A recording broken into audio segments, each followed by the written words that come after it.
जुल्म के ये ज़ाब्ते, जुल्म के ये ज़ाब्ते, गुमशुदगियों के ये ज़ाब्ते, गुमशुदगियों के ये ज़ाब्ते, अगवाकारी के ये ज़ाब्ते, हुकूमत तेरे ज़ाब्ते, रियासत तेरे ज़ाब्ते।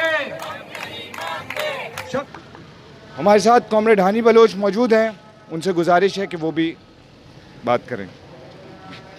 जी अस्सलाम वालेकुम, मैं हानी गुल बलोच हूँ।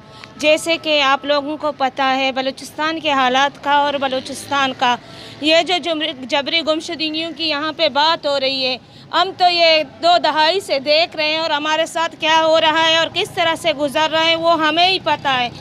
मैं खुद यहाँ पे हमदर्द यूनिवर्सिटी में मेडिकल की स्टूडेंट थी, MBBS की 3rd ईयर की, और मेरा मंगेतर मोहम्मद नसीम जो शहीद जुल्फ़िकार अलीलाह यूनिवर्सिटी में LLB के फाइनल ईयर के स्टूडेंट थे।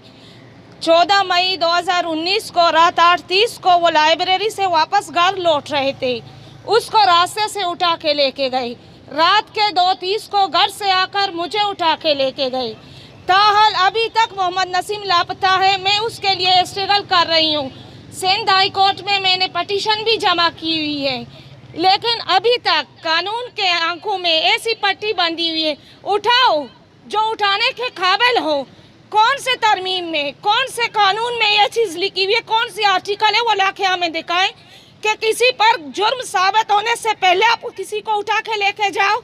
उठाओ, जुर्म साबित हो तब।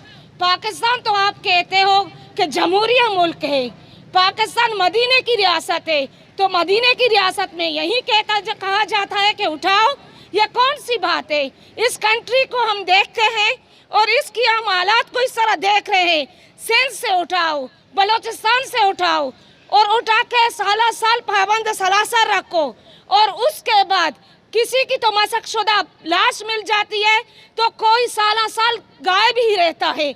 जो लवाकिन घरों में बैठ के रोडों पर खड़े होके Karachi press club, Quetta press club long march करते हैं, इस्लामाबाद सुप्रीम कोर्ट के सामने जाके बैठते हैं, वहाँ पे रोते हैं, फरियाद करते हैं, इनके कानों तक जू नहीं रेंगती। और हम अपने आवाम की बात करते हैं, आवाम लड़ती है। आवाम इस तरह लड़ना नहीं होता है। सब एक दूसरे के दर्द को अपना दर्द समझे, सब एक दूसरे के लिए आवाज़ उठाए, रोडों पे निकले, ताकि दुनिया को पता चले कि पाकिस्तान में हमारे साथ क्या हो रहा है। हम भी मोहब्बे वतन है, हम भी पाकिस्तानी हैं, हम भी पाकिस्तान को मानने वाले हैं। हमें पाकिस्तान में रहने का हक नहीं, तो हमें साफ साफ बोल दे कि आप पाकिस्तानी हो नहीं, हम आपको पाकिस्तान में रहने ही नहीं देंगे। कोई जबर और ज़बरदस्ती की ज़रूरत नहीं है, उठा के लेकर जाने की ज़रूरत नहीं है। जो हालात अभी आप लोग यहाँ पे जो बात कर रहे हो, सिंध और बलूचिस्तान पे एक नज़र डाल के देखे कि क्या हो रहा है। सिंधियों को किस तरह उठा के लेके जा रहे हैं, किस तरह आए दिन उनकी लाशें फेंकी जा रही हैं। बलूचिस्तान में किस तरह लोगों को एरगमाल बना के लेके जाते हैं, और लेके जाते हैं साल पाबंद सलासर है, और जो हमारे लोग गुमशुदा है फिर उन लोगों के कैद में होते हैं और उनकी लाशें ला के फेंक देते हैं कि हमने मुकाबले में मारा है। ये कहाँ का इंसाफ है, कहाँ का कानून है? मैं ये आप लोगों से रिक्वेस्ट करती हूँ कि हर जबरी गुमशुदगी के लिए आवाज़ उठाए, शाना बशाना खड़े हो जाए, ताकि कल को इनको इतनी जरूरत ना हो कि किसी दूसरे को उठाए, किसी दूसरे के ऊपर ये जुल्म करे, किसी दूसरे को इस तरह रोडों पे लाके खड़ा करे। हम बलोच ऐसे ही उठ के चले नहीं आते हैं रोडों पे। हमारे अपने कज़न तक हमें नहीं देखते हैं ज़िंदगी में, हम ऐसे पर्दे में रहते हैं, हम मजबूरी में आके रोडों पे खड़े हो जाते हैं। हमें पता होता है कि हम किस तरह से यहाँ रोडों पे खड़े होकर रो रहे होते हैं, चिल्ला रहे होते हैं अपने प्यारों के लिए, लेकिन उन लोगों को ये एहसास नहीं होता।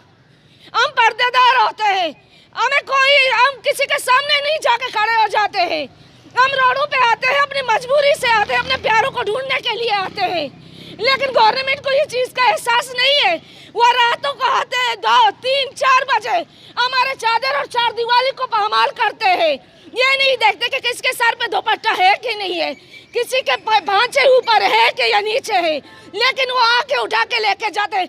हमने क्या किया था, हम बलूचिस्तान के हैं, हम अपने घरों में जाते हैं, हमें अपने घर में जाने से पहले 30-40 जगह पर चेकिंग करवानी पड़ती है, वो आके हमें रोक लेते हैं। ये होता है हमारे किस्से, इस तरह से हम लड़ रहे हैं। इस जुल्म के खिलाफ जब आवाज नहीं उठाओगे ना तो पूरी सिंध और पूरी बलूचिस्तान पे ये कब्जागिरी इस तरह कब्जा करेंगे तो कोई भी इंसान बाहर निकल नहीं सकेगा। शुक्रिया।